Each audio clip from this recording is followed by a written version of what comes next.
Welcome to the Alternatives Pregnancy Center podcast. We are pro-gospel, pro-woman, and pro-life.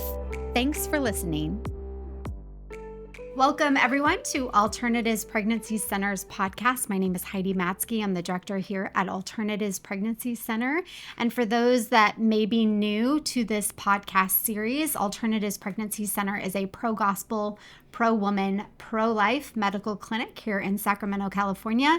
We've had the privilege of serving women here in Sacramento for 43 years. It is our mission to provide women with free medical care and alternatives to abortion while proclaiming the hope of the gospel. And I am very excited about today's podcast. I have some very dear friends here with me today.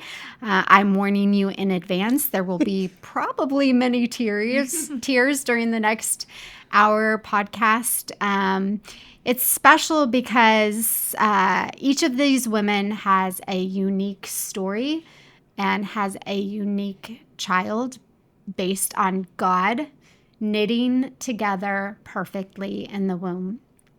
And we all know here at Alternatives that God is the author of life, and regardless of diagnoses or ability, every child is a blessing from the Lord. God's word says in Psalm 127 that they are heritage and a blessing from the Lord. Like arrows in the hand of a warrior are the children of one's youth. And that is our theme verse for the year here at Alternatives. But where we're going with today's podcast really is honing in on the fact that despite adverse diagnoses, that our kids, our children, are not accidents, they are not burdens, they are not unintentional gifts. They're very intentional gifts from the Lord.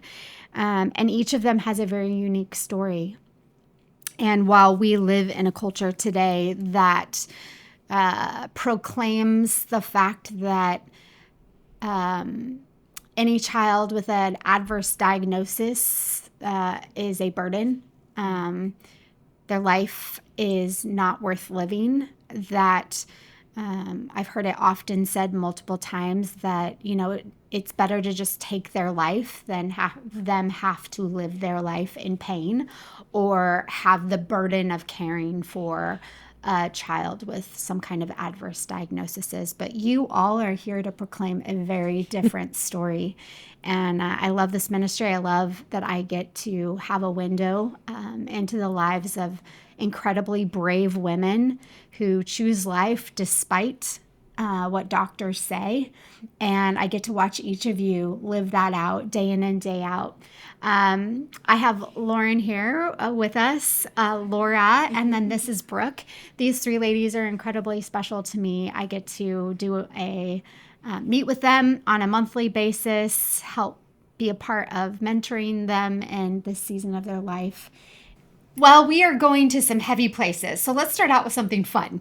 Let's start out with a fun question of where would be your ideal vacation spot and why? So I'm going to change mine. I originally said the UK, but I'm actually going to change it to the Grand Canyon. I've never been.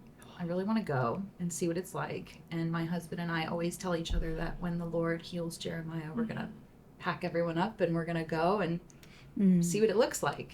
Just have a fun road trip. So it's beautiful. Yeah. Get there. It is beautiful. I've heard good It's things. one of those moments that, you stand there and you just feel so insignificant and you recognize just the magnitude of God and his glory. Yeah. Totally. It's amazing. Yeah.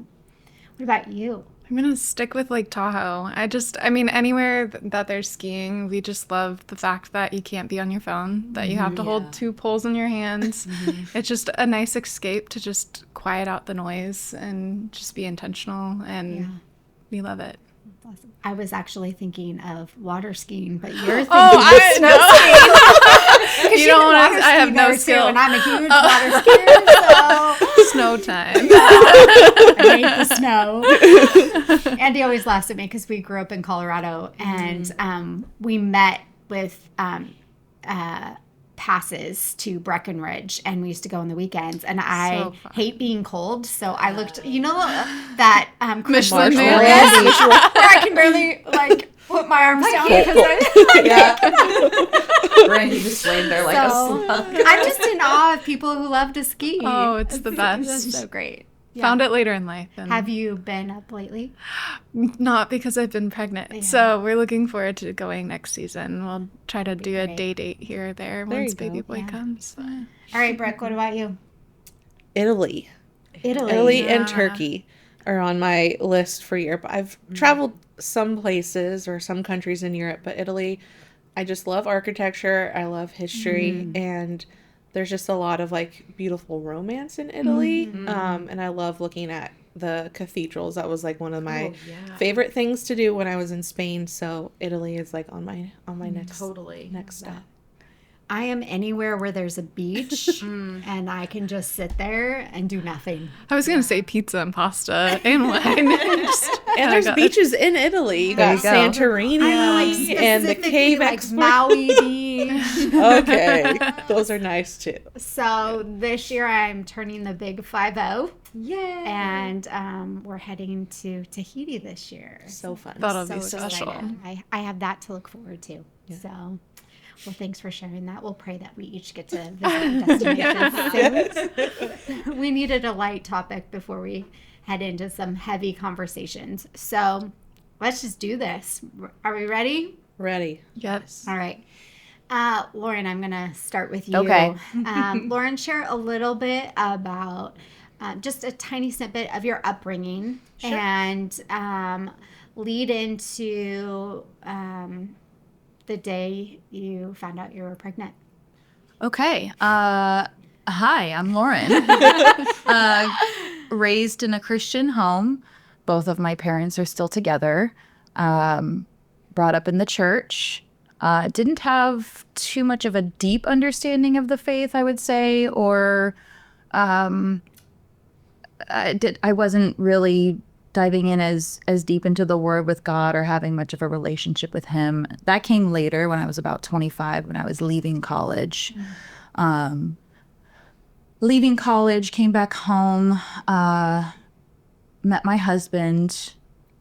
COVID happened, got married during COVID, and then 5 months later ended up pregnant with our first, Jeremiah.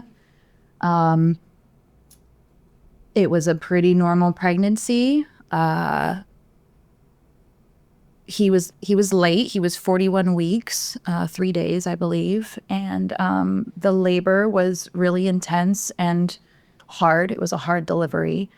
And looking back now, knowing what we know about him, it was likely due to his low muscle tone. It was hard for him to descend and come out, essentially. But he looked healthy. I will preface by saying, too, that his disease is not something that typically shows up in the traditional genetics testing that they do for pregnancies nowadays. His disease, Alexander disease, is so rare that it sort of needs to be an event like what happened with us kind of needs to happen in order for questions to be asked, and then specific blood samples will be sent to specific labs that test for that sort of disease. So he was born, seemed healthy, hitting his milestones probably a little bit later than normal, but my husband and I didn't know because we were first-time parents. Him being our first and not having spent as much time around babies, we weren't really noticing anything as abnormal. And then, right before his second birthday, I found him having a seizure in our living room, and we rushed him to the hospital, and tests were done, and assumptions were made about what he had. And then when we got the blood results back, that was when it was determined that, yes, he did have Alexander disease, which comes with all kinds of stuff that I'm sure we'll get into. Yeah, we'll get into that in just a minute. So, Okay. Well, Laura. Yeah. I'm Laura, and childhood pretty similar. Raised in the church, 2 loving parents. They're still together, and I have an older brother. And growing up in the church, it probably started to really grow my relationship with the Lord and wanting a deeper relationship of trust when my dad got in a car accident when I was in 3rd grade. So just seeing my parents' faith through that entire situation and them not wavering through it and really leaning on him to provide each and every day, continue to grow it. Went to a Bible college, Biola, where my husband also went to. We didn't meet until years later. And then we got married like a year and a half after meeting. And we got pregnant probably 3 years into our marriage, I want to say. And normal pregnancy as well, no signs or indications that anything could be wrong. And then I gave birth at 36 weeks, and Noah, our son, was projected, as super healthy on that APGAR scale. So we went home, and the plan was always to move from Orange County up to Northern California to settle down, to build a life up here. And similar to your story, where it's being first-time parents, you don't really know what to look for, and things were starting to delay. He struggled at breastfeeding and just hitting normal milestones. So what gave away that Noah had hydrocephalus was at his 6-month checkup. He was born with it. It's congenital. But his head circumference was beyond the percentile, and so we got a call at 5 p.m. saying that we needed to go in for an ultrasound of his brain, and that ultrasound quickly showed that there was fluid on his brain, and we were scheduled for an emergency surgery to get a shunt in. There wasn't really time to think or get second opinions. It just needed to be done, and so he got a fixed shunt. Initially recovered well, and then learning to kind of advocate for your child when things still are in decline, and kind of being ignored through that process. And I remember being at church on Sunday, and there was actually the APC booth at church, and at that time we were running back and forth just waiting for answers from doctors on the phone.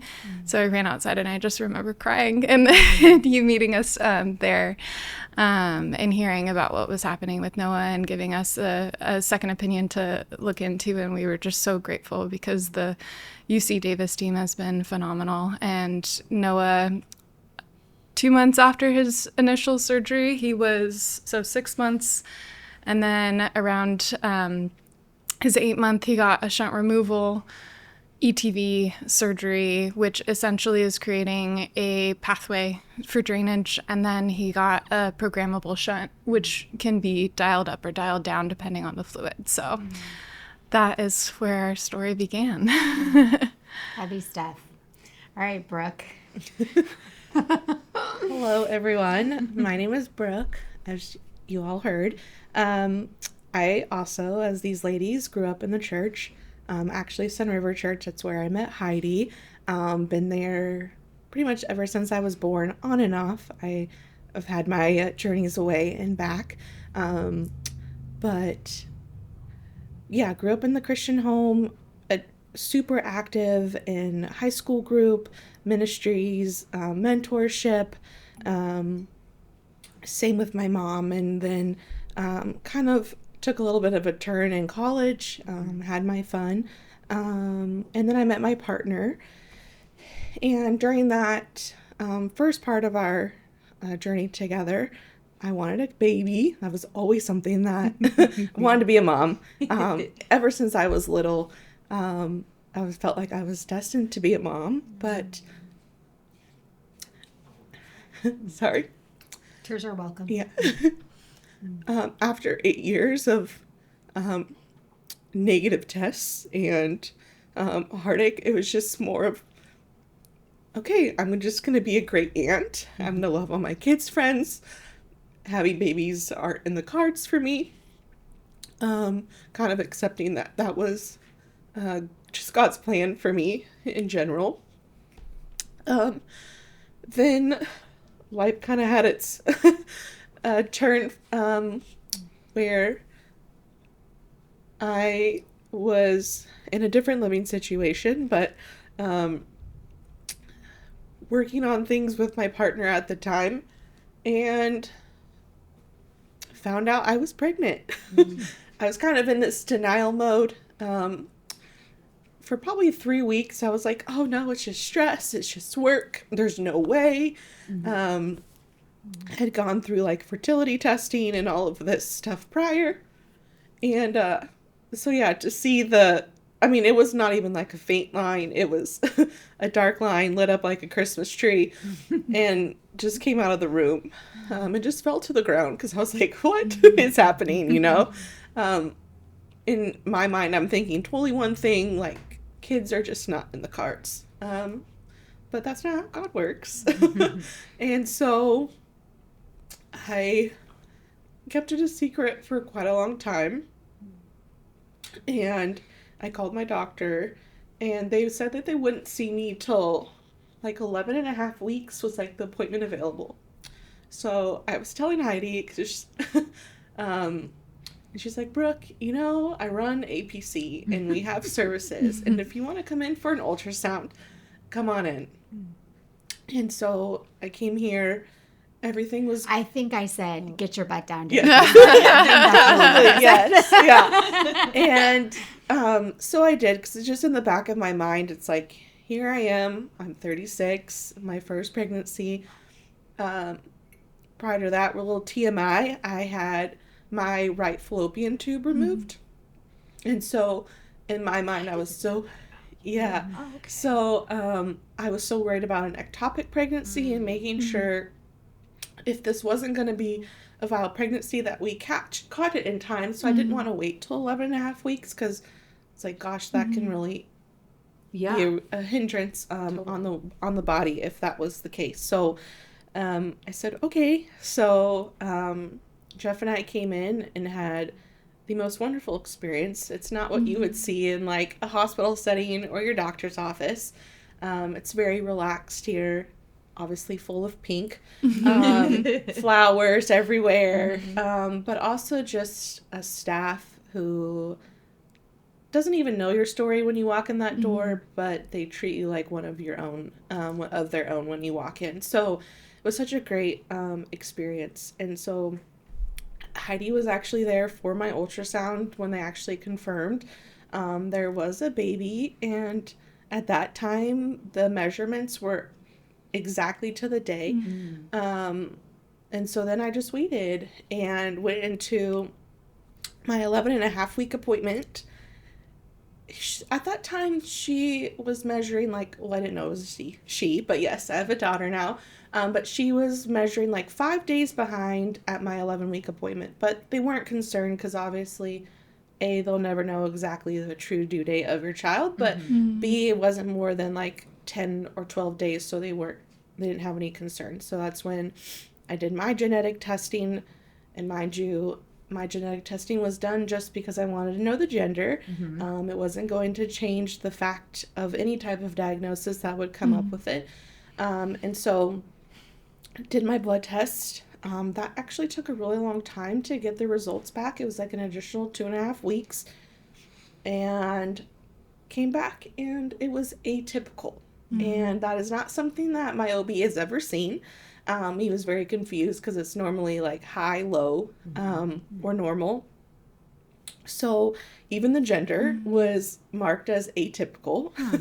So lots of questions started to like come about.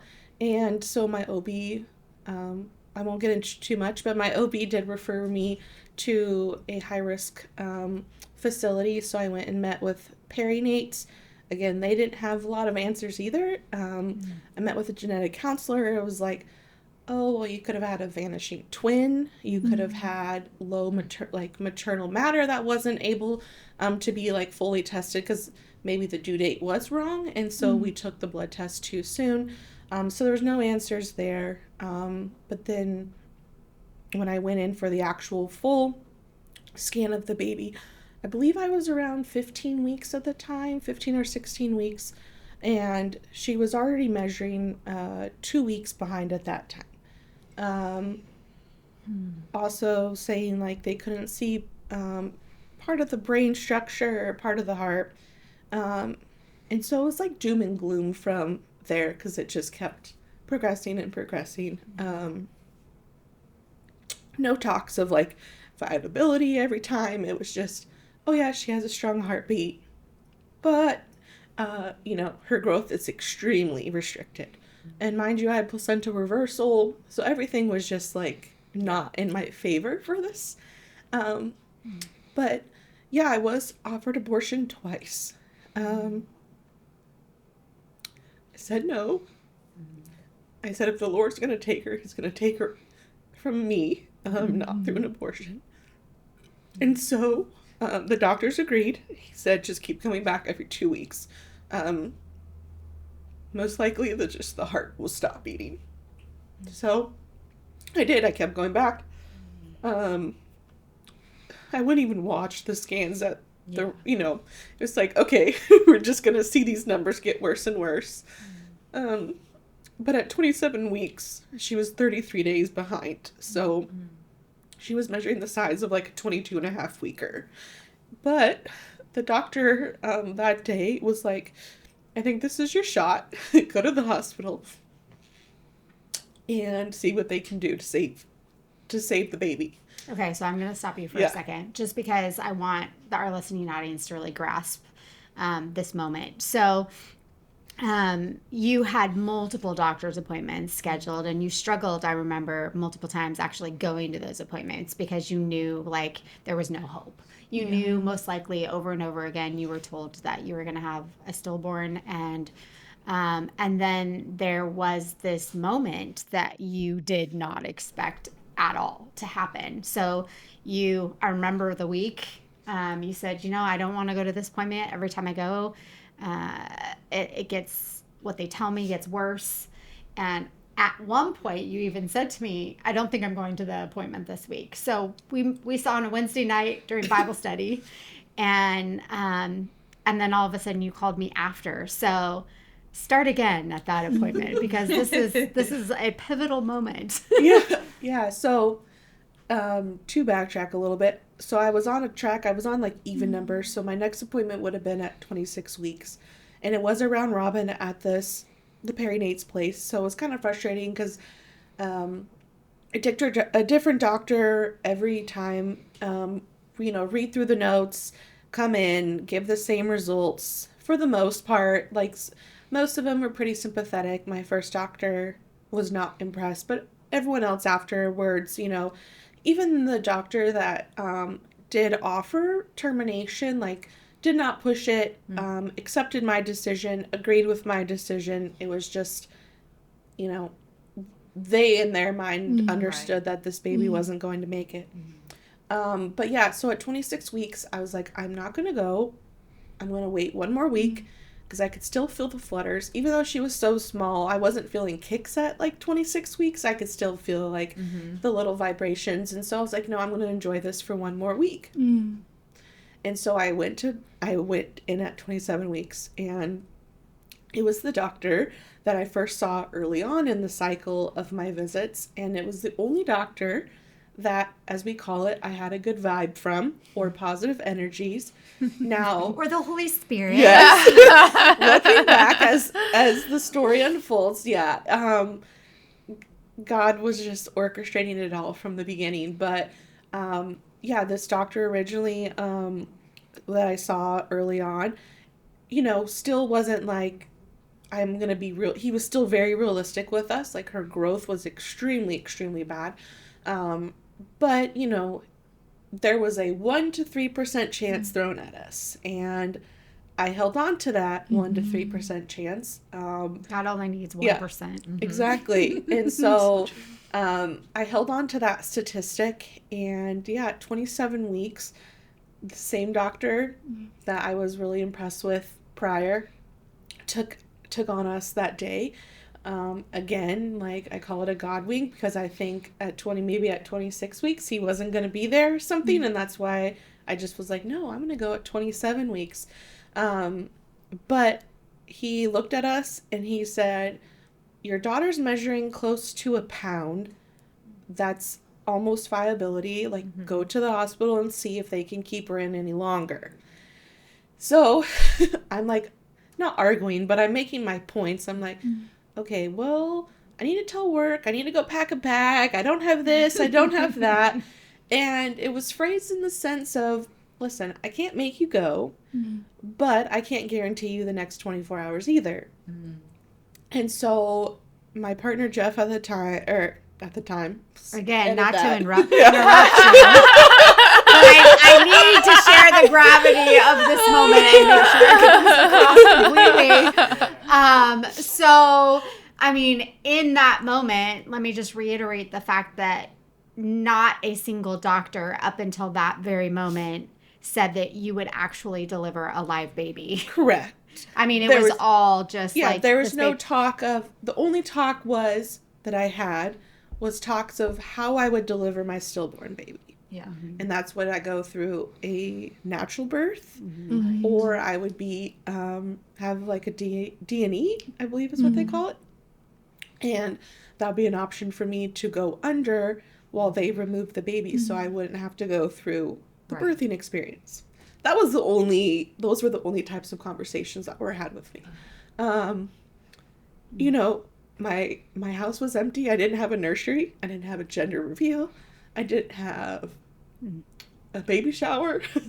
So for the words get to the hospital, there's a shot. Alive. Yeah. There's a shot that the NICU can do, you know, wonders for you.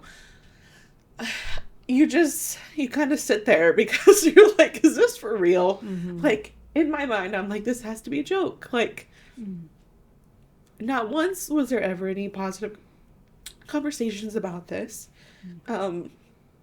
So Jeff made me go. He's like, we're doing it. Like, there's no excuse. There's no time to go home. He's like, I'll go get all the stuff we need when you get checked in. So we drove straight to Center downtown. Wonderful people there. Took me in, and basically they gave me my steroid shot and put me on magnesium because my blood pressure was extremely high. But my blood pressure was keeping my daughter alive. So she was having better blood flow through the cord, and so her heart rate was better. So they let me play this like super dangerous game of letting my blood pressure go up and then fixing it because I wasn't having the symptoms that normal preeclamptic women would get. And they couldn't even prove it through my blood test, through my urine. It was just my blood pressure was extremely high. Also, I think I was pretty stressed out. So fair enough. That might be a fair assumption too. But I held on till that Thursday. So I was in there for 4 days. Then the team came in and said, she's not going to make it through the weekend. We need to get her out. And so that was like at 2:30 in the afternoon.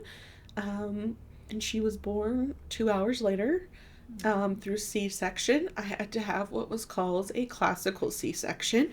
So instead of a horizontal, I had it vertical. So that, you know, I had to basically sign my life away saying I couldn't have a natural birth ever again, and I would have to give birth by 36 weeks in order for me to have another child in the future. And I said, we'll do whatever. Sign it.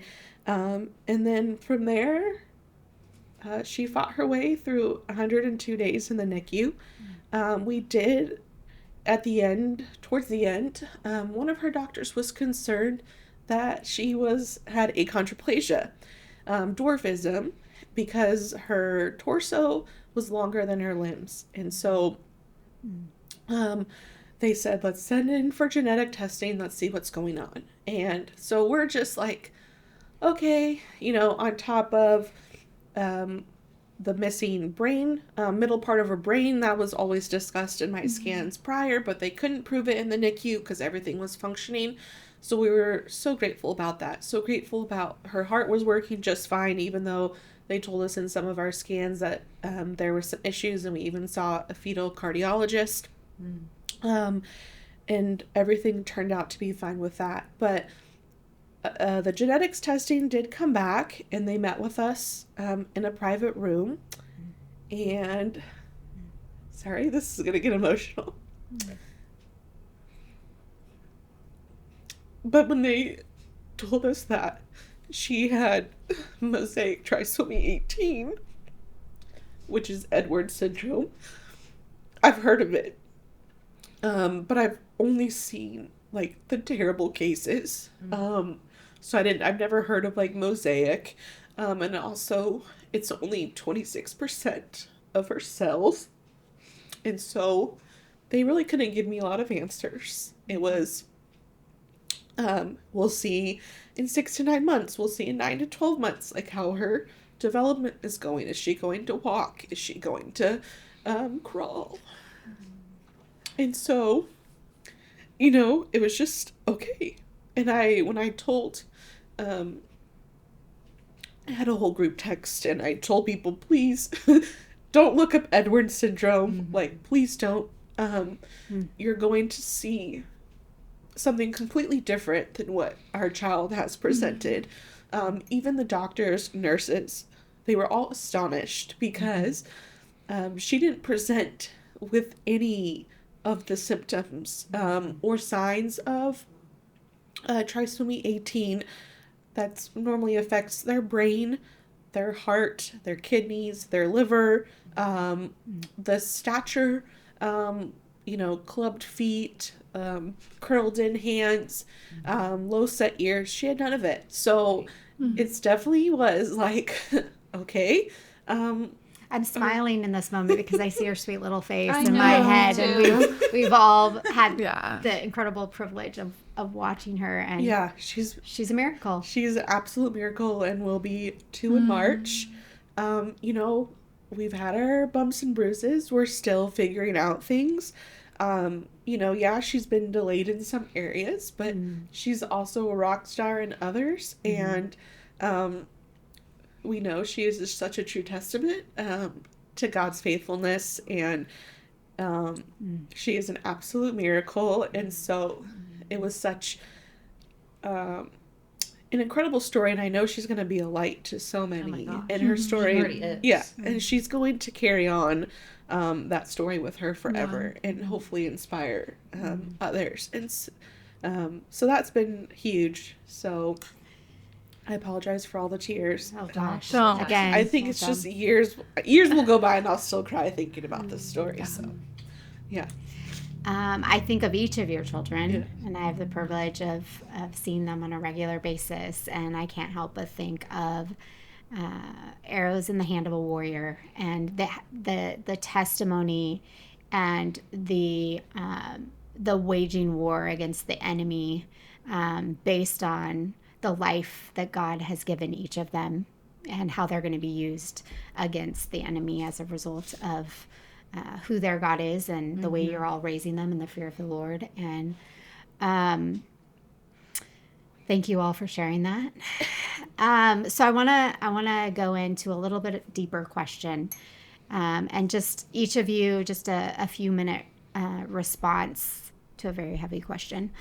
But when you think of each of your children, and you hear the topic of abortion, kind of share with me, I'm sure that there's all kinds of thoughts that come to each of you based on that question. But what do you think about when you hear doctors who are recommending abortion based on adverse diagnoses? What's the first thing that comes to mind with each of you?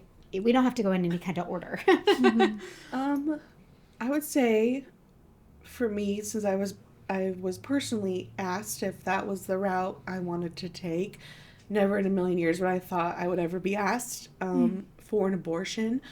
But I would honestly recommend, or just listen to your heart.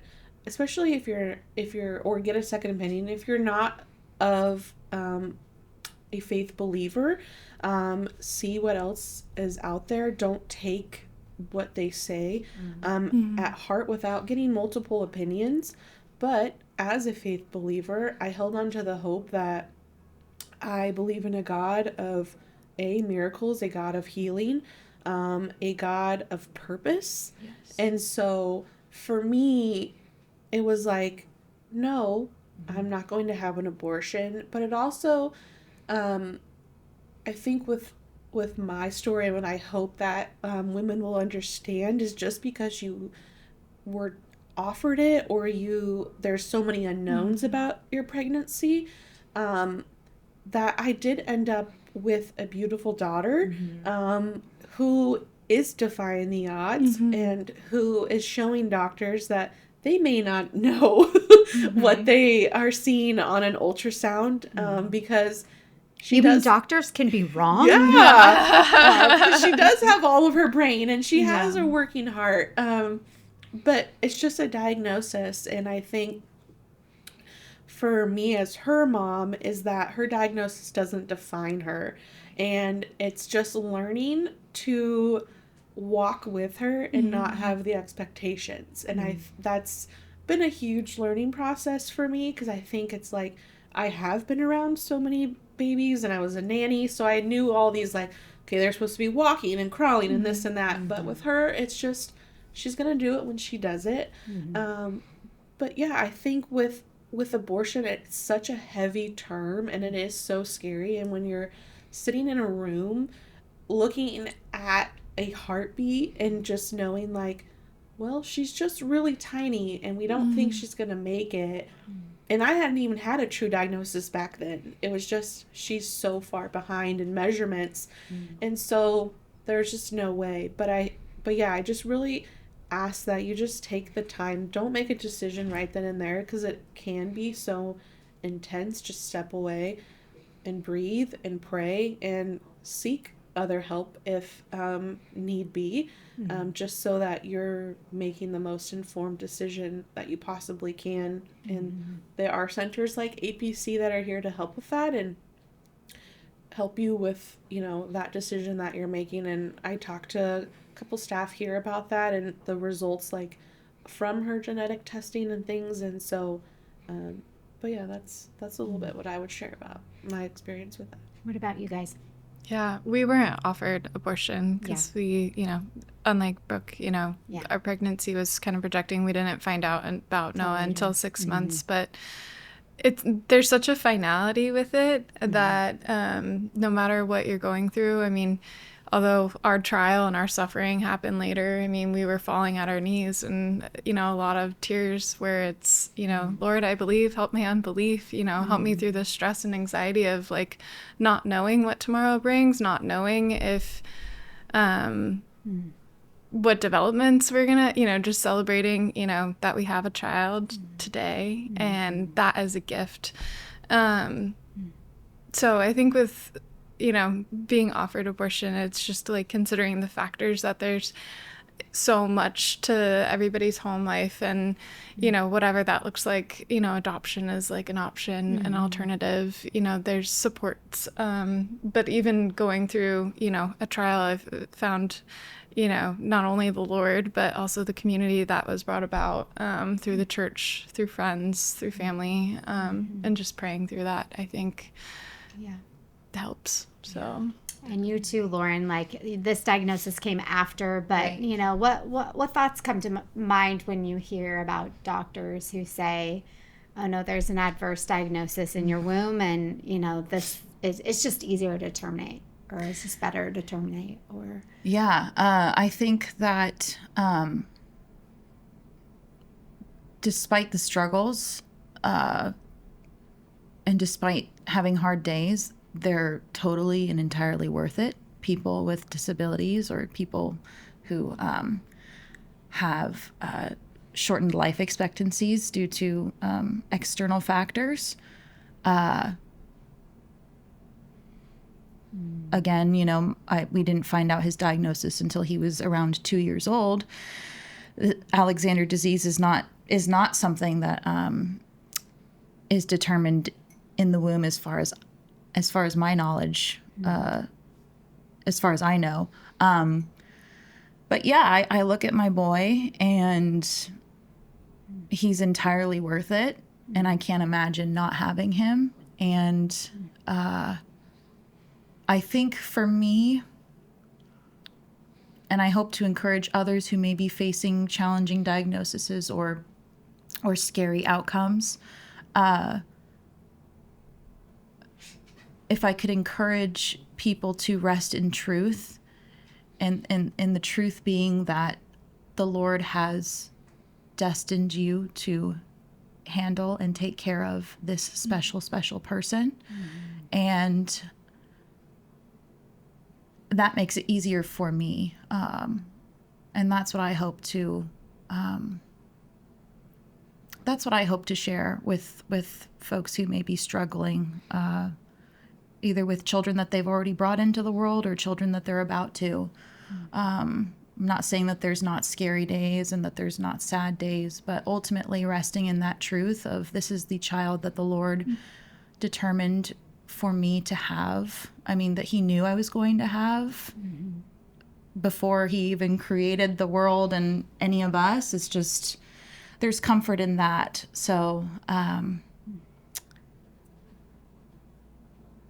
if it would have had been a different story, and he wouldn't be here, it wouldn't be the same. You know, my son brightens my world.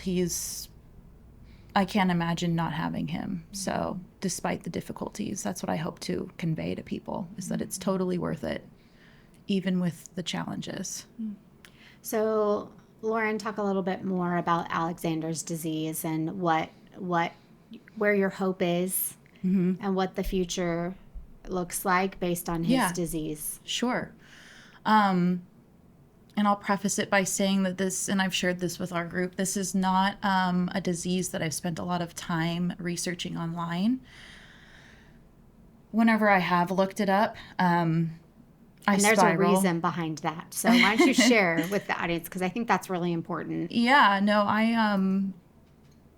I have chosen, and my husband has as well, we know enough to kind of understand if there's anything wrong and we need to take him in to see the doctor. But in terms of sitting online and trying to learn more about his diagnosis, that's not something that we've decided to do with our time with him. It instills a spirit of fear, and as believers, I don't believe that we should have the spirit of fear. Again, that's easier said than done. I have days where I'm totally fearful and have to pray about it. But we do not dwell on what Google has to say about Alexander disease.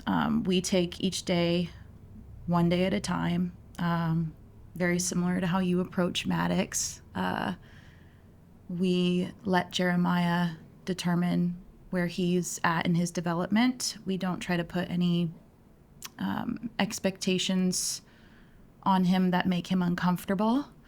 But to speak more on the diagnosis itself, Alexander disease is a particular strain of leukodystrophy that produces too much of a particular protein in his body called Rosenthal fibers. And it also involves a mutated gene that happens at conception. So at conception, either my egg or my husband's sperm had this mutated gene, and when it came together, created our son to have this disease. The Rosenthal fibers settle into his nervous system, and also they simultaneously attack the white matter surrounding his brain, the myelin sheath. And prognosis for his particular case, which is infantile, life expectancy is anywhere from 5 to 10 years old. It comes with a lot of different challenges and issues, low muscle tone, speech delay or nonverbal not walking, difficulty chewing, swallowing,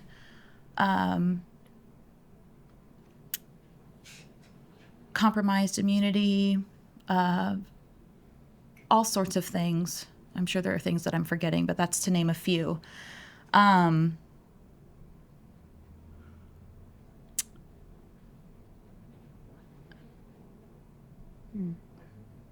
So, yeah, when we got the news that he had a particular strain of leukodystrophy and that it was purported to be Alexander disease, I remember looking it up and thinking very similarly to you, telling people in my family, don't look up Alexander disease. It's literally one of the most rare aggressive forms of leukodystrophy that there is. Oh, and I also forgot to mention, it's about 1 in a million births. So around 350 people in the U.S. have this. I remember telling my mom, don't look up Alexander disease. It's just going to upset you. And when we got the call from his geneticist or his genetics doctor, and we met with her via Skype, when she gave us the news that, yes, he does have the mutated gene, he does indeed have Alexander disease, I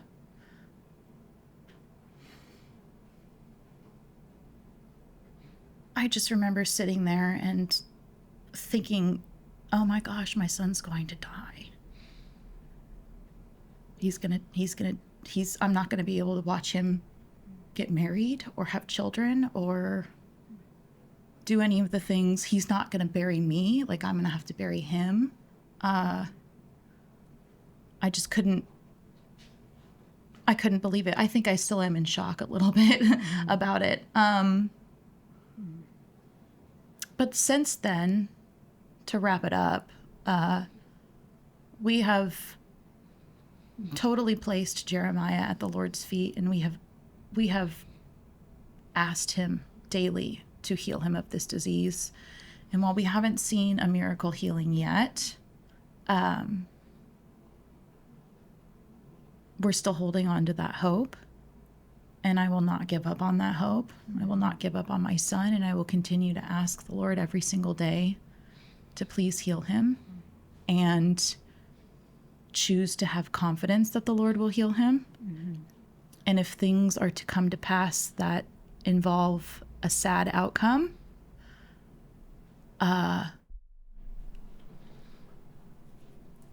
that will not be ideal, but I know that our faith in asking the Lord to heal him and trusting Jeremiah with the Lord will still be pleasing to him. Mm-hmm. So it's difficult.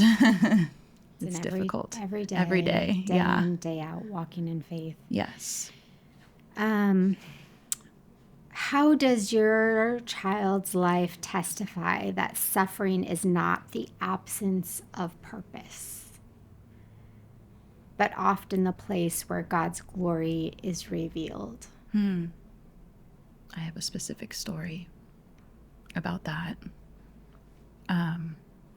When Jeremiah had his first seizure, when I found him on our living room floor having a seizure, we took him to the hospital, or rather I called 911 and he was transported to the hospital. He has the types of seizures that they don't stop on their own. And the emergency medication we have often doesn't stop it. Mm-hmm. It's usually stopped by the time we get to the hospital and they're able to administer some Ativan. That's what typically stops it. And when we finally were able to get this first seizure to stop, the entire left side of his body he couldn't function. He couldn't move his arm or his leg, and the left side of his face was like completely drooping. And it was getting to the point time-wise where doctors and nurses were starting to get concerned and were wondering if his face was going to remain this way for the rest of his life, because it wasn't resolving in time like they thought it should. Mm-hmm. And I remember my mom and I praying and asking the Lord to be merciful after hearing the doctors and nurses talk about that. and asking the Lord to please spare him and to heal the left side of his body. And he did. And since then, Jeremiah has had several more seizures, but he has not shown any, Paralysis. right? Or there hasn't been any severe external damage that we're able to see from any of the seizures. And so I believe through the suffering that God's glory is being shown, and telling us, my husband and I specifically, that he is still with us and he is protecting Jeremiah despite these circumstances. So that's just one example of how I've been able to see the Lord's glory through this suffering. You have any thoughts on that one? As moms, like how have each of you, as you look at your child, how does God get glory in your daily lives and in your hearts and minds? Well, just like comes to mind, I think that going through like medical suffering, I think you never think that you're going to end up there. And when you are, it just like opens and reveals your eyes to just what families have to experience and the heartache behind that. And I think that what the Lord has taught me is like, despite like extreme of being in the hospital to even seeing like a child suffer from a mild cold or anything, like as parents, we are stewarding and responsible for our kids, and we would much rather take any pain or suffering away from them, no matter the extremities. And so I think that God, I mean, he tells us that we're not promised a life without suffering. And so it really, I believe that his glory is revealed because he draws us to our knees. I mean, if our lives were perfect, what's the need for a savior in all of this? And so I think that daily God provides just, parenthood is sanctifying, you know, On its best days. its best days, just in general. And I think that, you know, I look at Noah as a miracle, and kids are a gift from him, but he provided a gift, you know, and he can also take them away. And we don't know the end of our days, and, you know, we don't know that of our children. I think that it's easy to have expectations of what life will look like based on our childhood and project that. But just remembering that if we've stare too far in the future, we're not giving him the glory of his perfect plan of what that could have looked like, will be and will come to be. And so whenever I have days that I experience anxiety or unknown of like, you know, check-ins, we recently had an MRI for Noah, you know, and just being brought back to the hospital and him going under general anesthesia because he's so young, he can't sit still through an MRI, and just seeing him being so confused and scared and just sitting there in that moment of like, Lord, just help us, you know, help us, because, you know, we think we're doing what's best, but at the end of the day, like, just guide us through this. And, you know, fortunately we've gotten good results. Noah's healthy. Noah has caught up, but in every day of the unknown, like just trusting him and being in the present, and then hopefully reflecting that his story will, you know, be a testimony or an encouragement to others who have also, you know, hearing these, you know, meeting Brooke and Lauren has been such an encouragement in my life, especially on days that aren't easy, you know, and hearing what you guys have gone through, it's, you know, it's very humbling. You have any thoughts you want to share? I think while she was in the NICU for her time period, 102 days felt like forever. And there was suffering in that, just both on our side as parents, seeing her fight in an incubator, but it was so rewarding the day we got released and walking her out in her car seat and bringing her home. You know, God had us in that moment, and he had us the moment that I walked in through the hospital doors to attempt to save our little girl, and she's a testament to that suffering that she endured through that. I mean, what's so fun about, I don't know if NICU is fun, but so fun for her in the future is NICU babies come home with NICU beads. If you've been in the NICU for more than 30 days, they start you strands of beads for everything your child goes through, from blood draws to x-rays to MRIs to the amount of oxygen, all these different treatments. And so she has multiple strands of beads that she can look back on and see like her amazing success that God gave her in that NICU, because there were definitely times were dark, especially in the beginning. We almost lost her within the first month. So, it's just, she was, through the suffering, she was the end result. And it's been an incredible feeling knowing that I, get to say that I have a daughter, because I didn't think I ever would. So it's pretty special. Yeah, for those of you that are listening that may not know who Jesus is, I think I just need to share a little bit about who he is and who he was and what he did. And, we have a God who gave his one and only son and sacrificed in light of each of your children, just the thought of giving up your one and only son for sinners. Yeah. Right? Like sacrificing your one and only perfect son, for sinners, so that they could be redeemed and restored back into a right relationship with our Heavenly Father. And the fact that God gave his one and only son to be abused by this world, to be mistreated, to be mocked, to be beaten, to suffer on the worst scale possible. But his life had tremendous purpose. And this world didn't even know who he was. They didn't even know the magnificentness of the glory of God that stood before them. And instead they mistreated him and gave him up to death. And as a result of his death, though, that's not the end. God did that. And Jesus submitted to that death so that we could be restored into a right relationship with our Heavenly Father. And he conquered the grave. And that is where our hope comes from. Yes. Every day, day in and day out, in the suffering, we have a Heavenly Father.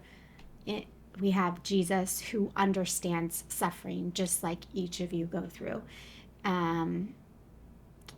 Suffering is part of this world. And yet one day all of our children will be in his presence completely whole and completely free from sickness and illness.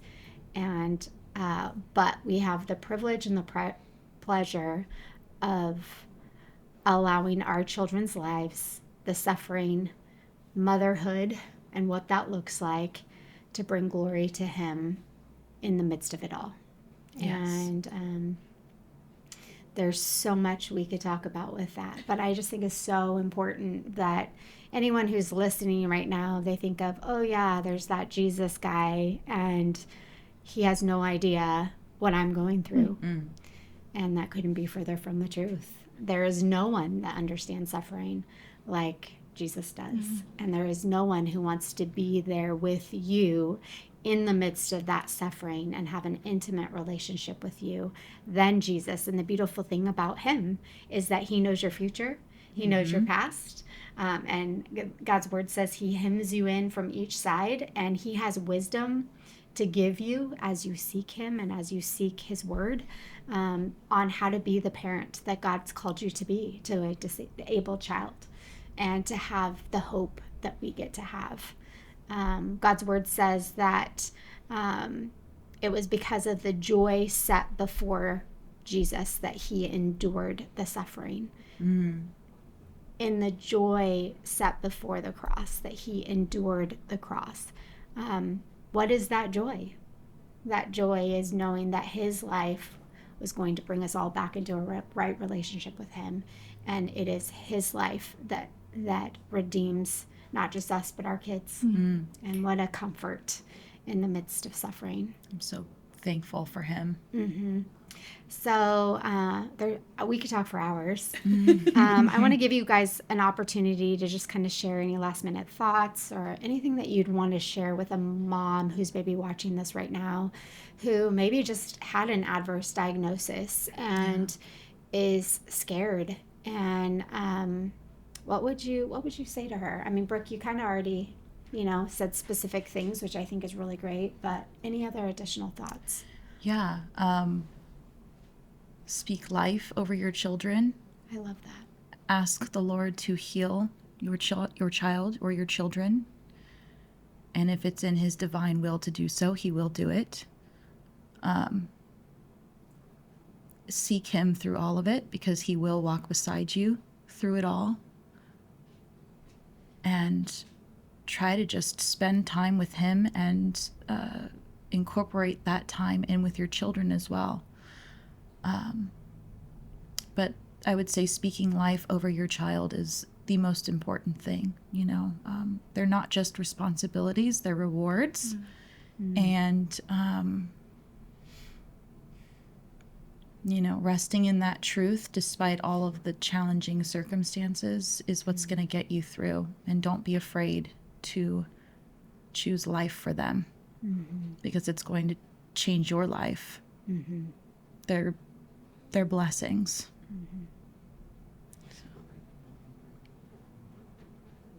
Lauren, really? I know. It's like, Do we just want to do a mic drop? I know. Any last minute thoughts either of you have? I think finding yourself in a posture, again, I know everyone probably listening may or may not know who Jesus is. Well, they do now because they heard the gospel. But I think if you could find yourself in a place of prayer or posture of that, because isolating yourself and taking on the weight of that type of situation is crushing to anyone. And Jesus wants to carry us through that. He wants to hold our hand if we allow him. So I think that offering speaking life, I loved what you said. I think that it's to not isolate yourself, because the devil really wants to tempt, steal, and create lies to us. So I think isolation is probably what you don't want to do, and to avoid it at all costs, and to have faith. Reach out. Find resources in your area if you need that reassurance or that help. I look at it as you were chosen. God is so purposeful and intent. There's so much intention that goes behind you being a mom. And if you don't think you can handle it, you were chosen for it. He'll surprise you. Yes. And I definitely didn't think that I would be traveling this road with diagnoses. And, so there are days, yes, I live in fear some days. But there are more good than bad. And the Lord has really carried us through this. But yeah, just I really think just being so intent and prayerful, and just even if it is that 1% chance, there is 1% that your child can make it, and my daughter did. So I don't know.